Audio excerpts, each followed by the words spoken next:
How to download Tinder on PC.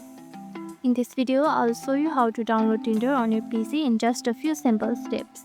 For this, open your browser. You can open any browser you like. Here in the search bar, type in Tinder and hit enter. You can see the first website right here. This is the official website of the Tinder. Just click on it. And that's it.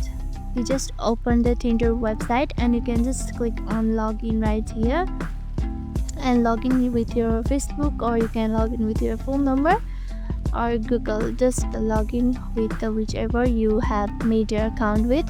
Once you log in, you can enjoy its features and all. And that's it. You can now use Tinder just like on your phone directly from your PC. Perfect for chatting, swiping and matching on a bigger screen. If this helped, don't forget to like, comment and subscribe for more tips and tutorials. Thank you for watching.